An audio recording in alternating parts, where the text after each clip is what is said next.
Committee of ethics में जो मेरा कंप्लेन गया लोकसभा स्पीकर के द्वारा, उसके बारे में काफ़ी चर्चा हो रही है और आप पत्रकार बंधु भी उसके बारे में मुझसे समय समय पर इसकी जानकारी पूछते रहे हैं, चाहते रहे।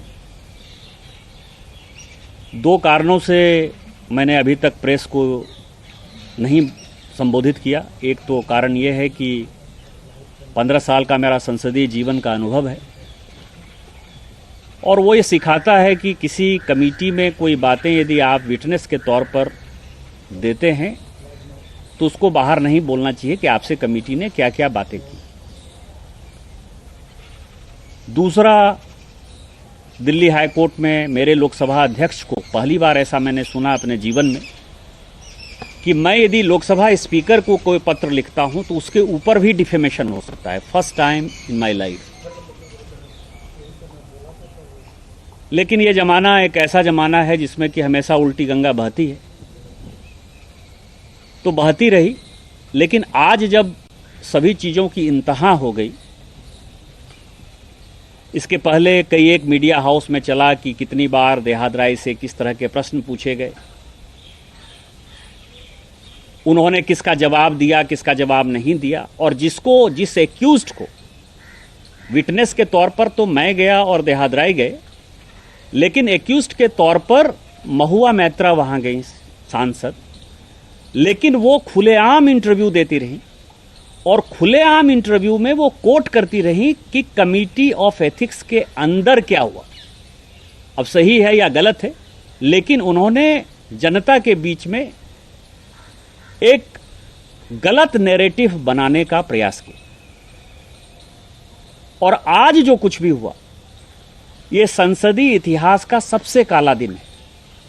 ये मुझे याद आ रहा है कि कांग्रेस और उसके समर्थित दल डेमोक्रेसी में कैसा विश्वास करते हैं। यदि आपको ध्यान हो तो 2G में जब public accounts committee doctor Murli Manohar Joshi ji के नेतृत्व में रिपोर्ट एडॉप्ट करना चाहती थी, तो यही कांग्रेस के सारे सांसद टेबल को तोड़ दिए, नाचने लगे, फाड़ दिया कमेटी के अंदर, और डॉक्टर मुरली मनोहर जोशी जैसे बुजुर्ग आदमी का, सम्मानित आदमी का, एक मंझे हुए पॉलिटिशियन का जो है कांग्रेस ने अपमान किया। 2G की रिपोर्ट उन्होंने पीएससी की नहीं आने दी आज तक। ठीक आज जो कुछ भी हुआ उसी तरह से, चूंकि एक अनुसूचित जाति से आने वाला व्यक्ति एथिक्स कमेटी का चेयरमैन कैसे हो गया, विनोद सोनकर जी अनुसूचित जाति के हैं, और वो एथिक्स कमेटी के चेयरमैन कैसे हो गए, ये उन लोगों को पच नहीं रहा है और उनके खिलाफ अनर्गल बयानबाजी हुई। इसमें क्या है रीजन, जो उन्होंने कहा वो मैं बता रहा हूं, और जो बातें मीडिया से छनकर आई हैं। सवाल क्या था, मेरा पत्र क्या है, देहात राय का पत्र क्या है, और सवाल एथिक्स कमेटी के सामने क्या है। सबसे पहला सवाल यह है कि हम मेंबर ऑफ पार्लियामेंट है, अभी जहां मैं प्रेस को संबोधित कर रहा हूं, यह घर मेरा नहीं है।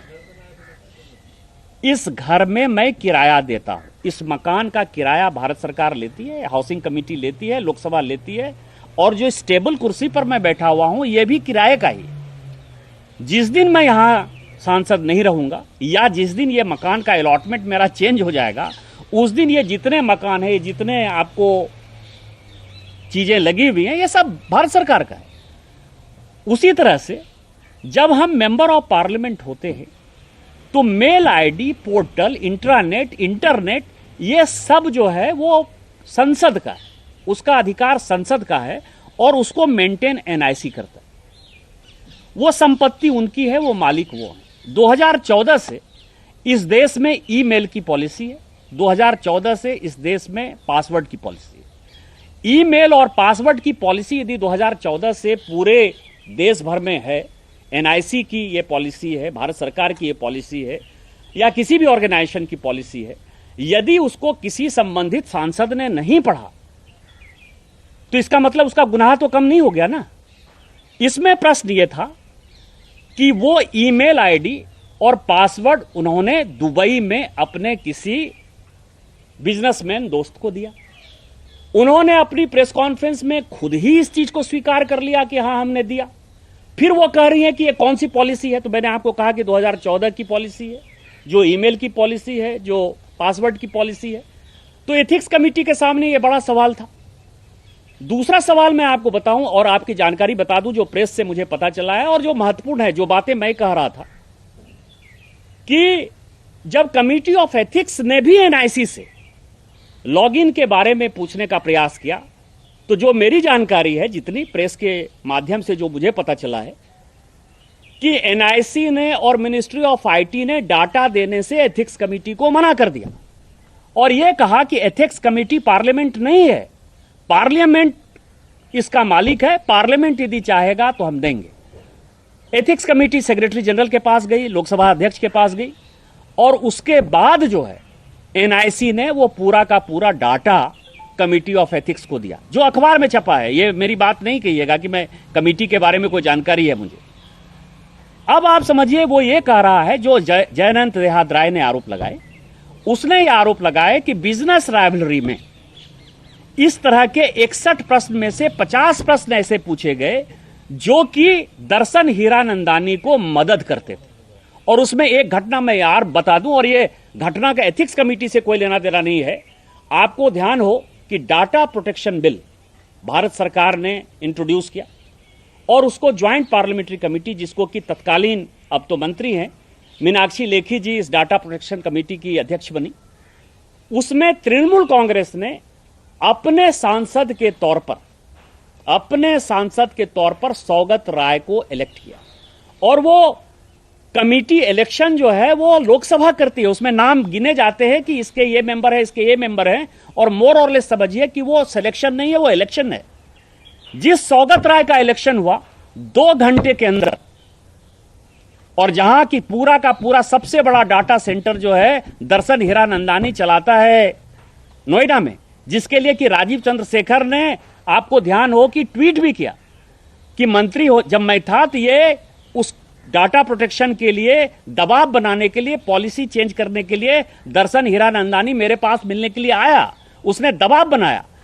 इस महिला ने इतना दबाव बनाया कि सौगत राय को 2 घंटे के अंदर उस डाटा प्रोटेक्शन कमेटी से, जो कि लोकसभा के द्वारा इलेक्टेड कमेटी थी, उससे इस्तीफा देना पड़ा। इससे बड़ा उदाहरण जो है और क्या हो सकता है? क्या आपका रीजन है कि सौगत राय इतने सीनियर हैं, उसको हटा के जो है आप मेंबर बनिए? इसका मतलब यह है कि दर्शन हीरानंदानी को आप मदद करना चाहते थे। उसी तरह से उसने कहा कि 61 में से हम सांसद हैं, हम पूछते हैं कि हमारे यहां रेल आया कि नहीं, रोड आया कि नहीं, हमारे यहां हॉस्पिटल आएगा कि नहीं, हमारे यहां स्कूल आएगा कि नहीं, हमारे यहां पानी आएगा कि नहीं। मैक्सिमम जो, यदि मैंने सवाल 400-500 पूछे होंगे तो मैं दावे के साथ कह सकता हूं कि उसमें 99% सवाल जो है मेरे कॉन्स्टिट्यूएंसी के होंगे या मेरे राज्य के होंगे। सभी सांसद यही पूछते हैं। एक तो 61 क्वेश्चन पूछते हैं, उसमें से 50 क्वेश्चन आपके ऊपर आरोप था कि आपने दर्शन हीरानंदानी के बिजनेस को मदद करने के लिए दिया। अब जो रिपोर्ट आई है और जो मैंने कल से लेकर आज तक अखबारों में पढ़ा है, टेलीविजन में देखा है, कि 47 बार वो क्वेश्चन दुबई से पूछे गए, दर्शन हीरानंदानी साहब के ऑफिस से पूछे गए। तो क्या एथिक्स कमेटी इसके बारे में नहीं पूछेगी कि दर्शन हीरानंदानी, और आपने कहा कि दर्शन हीरानंदानी ने नहीं किया, पीए ने किया, आपने खुद स्टेटमेंट दिया है। तो क्या एथिक्स कमेटी को यह पूछने का अधिकार नहीं है कि आपने किससे फोन से बात किया, किससे आपने ड्राफ्ट कराया, फोन नंबर क्या है, कॉल डिटेल क्या है? यह आप पूछने का अधिकार नहीं है। यदि यह पूछा जाएगा तो पर्सनल हो जाएगा। और 47 बार आपने यदि पूछा तो क्या राष्ट्रीय सुरक्षा का सवाल नहीं है? मेरा एक सीधा प्रश्न है कि जेपी मॉर्गन में आप कहती हैं कि आप बैंकर हैं, जेपी मॉर्गन में आप एम्प्लॉय थी, आज जेपी मॉर्गन की आप एम्प्लॉय नहीं है, तो क्या उसका पासवर्ड और ईमेल अकाउंट आपके पास है? यदि जेपी मॉर्गन का पासवर्ड और ईमेल अकाउंट आपके पास नहीं है, इसका मतलब यह है कि जिस ऑर्गेनाइजेशन का है, उस ऑर्गेनाइजेशन को जब आप छोड़ने लगते हैं या उस ऑर्गेनाइजेशन का उपयोग करने के लिए जब तक उसके मालिक से परमिशन नहीं लेते हैं, तब तक आपको नहीं करना था। यह राष्ट्रीय सुरक्षा का सबसे बड़ा सवाल इसलिए है कि एनआईसी ही एक ऐसा संस्था है जिस पर कि केवल हम सांसदों का ही मेल आईडी और इंट्रानेट नहीं है, पूरी की पूरी भारत सरकार, चाहे वो डिफेंस मंत्रालय हो, चाहे गृह मंत्रालय हो, चाहे आरएडब्ल्यू हो, चाहे आईबी हो, चाहे पीएमओ हो, चाहे भारत सरकार का कोई भी मंत्रालय हो, वो सारे, चाहे सीबीआई हो, चाहे ईडी हो, सब एनआईसी के ही नेट पर हैं। और यदि एनआईसी का नेट कॉम्प्रोमाइज हुआ तो इसमें राष्ट्रीय सुरक्षा का सवाल आया कि नहीं आया? दर्शन हीरानंदानी को यदि आपने खुलेआम कहा या उनके पीए को दे दिया, तो क्या आपने कुछ पैसे के लिए अपने जमीर को बेचा कि नहीं, राष्ट्रीय सुरक्षा को गिरवी रखा कि नहीं रखा? यह सवाल यदि एथिक्स कमेटी पूछती है तो क्यों नहीं आप उसको व्यक्तिगत करते हैं? क्यों आप व्यक्तिगत करते हैं? दूसरा सवाल यह था कि आपने खुद ही कहा कि मुझे स्कार्फ दिया, एरमिस का स्कार्फ दिया, और 4 बार या 5 बार बॉबी ब्राउन का जो है मैंने लिपस्टिक जो है मंगवाया होगा। आपसे किसी ने पूछा नहीं। आप महिला हैं, महिला होने के नाते हम आपका सम्मान करते हैं, और महिलाओं के बारे में हमेशा आदमी को पॉजिटिव होना चाहिए, पॉजिटिव बातें करनी चाहिए। लेकिन इसी पार्लियामेंट में 10,000 रुपया लेने के लिए भी सांसद निष्कासित हो चुके हैं। बॉबी ब्राउन यदि आपको दिया नहीं उसने गिफ्ट, आपने उससे मंगवाया, और वो आपका मित्र जो है किसी व्यक्तिगत चीजों के कारण नहीं है। आज मैं यदि सांसद हूं तो ये घर मेरा है, यदि कमेटी का मैं मेंबर हूं तो वहां लोगों को डिपोजिशन के समय मैं अधिकारियों से मिलता हूं, मैं प्राइवेट लोगों से मिलता हूं, मैं फिक्की सीआईआई के लोगों से मिलता हूं। इसका मतलब यह नहीं कि उससे मेरी दोस्ती हो गई। दर्शन हीरानंदानी ने अपने हलफनामे में, जिसको कि एक्सटर्नल अफेयर्स मिनिस्ट्री ने कहा कि उसके सामने कहा गया, उसने साफ कहा है कि महुआ मैत्रा से उनकी पहली मुलाकात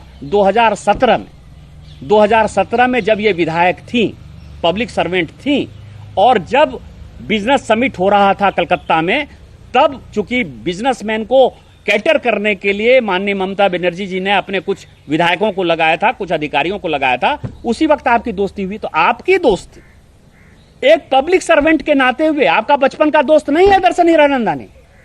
आपको यह समझना चाहिए कि विधायक हो या सांसद हो, उसके आधार पर हुआ, और आपने यदि उसको मंगाया तो एक बॉबी ब्राउन का जो कीमत है, बेस प्राइस यदि है तो 4,000 है। यदि चार बार आपने मंगा लिया तो 16,000 रुपया तो आपने ले ही लिया, और 5,000 से ज्यादा यदि आप गिफ्ट लेते हैं पब्लिक सर्वेंट के नाते तो आपको रिपोर्ट करना पड़ता है। तो आपने रिपोर्ट किया, या कस्टम एक्साइज में जो है वो रिपोर्ट करते हुए आया कि हम जो है बॉबी ब्राउन इसके लिए लेके आ रहे हैं? तो और यदि आप खुद कहेंगी कि मैं एरमिस मंगा रही हूं, मैं बॉबी ब्राउन मंगा रही हूं, मैं लिपस्टिक मंगा रही हूं, यदि उस तरह के क्वेश्चन एथिक्स कमेटी करेगी तो आप कहेंगे कि द्रौपदी का चिरहरण हो गया। तीसरा सवाल जो है कि दर्शन हीरानंदानी ने अपने हलफनामा में, जो हलफनामा पब्लिकली उसने टाइम्स नाउ के इंटरव्यू में कहा कि उसने 3 जगह इस पेपर को भेजा है, एक कमिटी ऑफ एथिक्स को दिया है, एक सीबीआई को दिया है, और एक निशिकांत दुबे को दिया है। तो स्वाभाविक है कि मेरे पास है। जो उसने कहा है, उसने बड़ी अच्छी बात कही। उसने कहा कि मैंने इसके ट्रेवल एक्सपेंस दिए, मैंने इनको बड़े बड़े गिफ्ट दिए, ये उन्होंने खुद कहा है। मतलब जो पत्र उन्होंने भेजा है उसमें उन्होंने कहा है कि चाहे डोमेस्टिक ट्रेवल हो, चाहे इंटरनेशनल ट्रेवल हो, चाहे बरलूती का सवाल हो, चाहे गुच्ची का सवाल हो, चाहे एलवी का सवाल हो, सब दिया है। तो कमेटी क्यों नहीं पूछेगी कि 25 लाख का यदि आप रोलेक्स वॉच पहन रही हैं तो पूछा जाएगा ना कि इसका बिल आपके पास है कि नहीं। यदि 2.5 लाख 3 लाख का आप गॉगल्स लगा रही हैं तो आपने खुद ही लिपस्टिक से इसको शुरू किया, तो कमेटी उसको कुछ क्यों नहीं पूछेगी? बरलूती का बैग कहां है, अरमिस का कहां बैग है, ये तो कमेटी पूछेगी। दूसरा सवाल यह है कि 2019 में सांसद बनने के बाद से लेके आज तक आपने 14 बार विदेश की यात्रा की। ये आप ये समझिए कि डेट वाइज है। आप यूएस गई हैं, आप यूके गई हैं, आप यूएई गई हैं, आप फ्रांस गई हैं।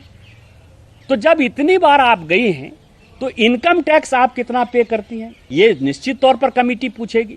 दूसरा, जब दर्शन हीरानंदानी ये कह रहा है कि हम इसके डोमेस्टिक और इंटरनेशनल दोनों ट्रेवल को हम स्पॉन्सर किए हुए हैं, उसने होटल बिल भी दिया हुआ है, एक ट्रेवल का बिल भी दिया हुआ है कमेटी ऑफ एथिक्स को, तो आप ये समझिए इसके आधार पर आपसे पूछा जाएगा कि नहीं कि आपने ये अपने इनकम टैक्स यदि आपका नहीं है तो आपने किस आधार पर ये दौरा किया, किस आधार पर इसका टिकट कटाया, किस आधार पर आप होटल में रही, कौन आपको गाड़ी भेजता था, वहां जो आप एक्सपेंस करते थे, आपने यहां से, नियम है कि साल में हम लोग जो है All right, so BJP MP Nishikant Dubey, they're hitting back at Mahua Moitra, the Trinamool MP, who today appeared before the Parliamentary Ethics Committee. She stormed out of it, claiming that very personal questions were asked. Several other opposition members also stormed out, saying that personal questions were being asked of a woman, a member of Parliament. Nishikant Dubey, however, accusing her of trying to mislead the Ethics Committee.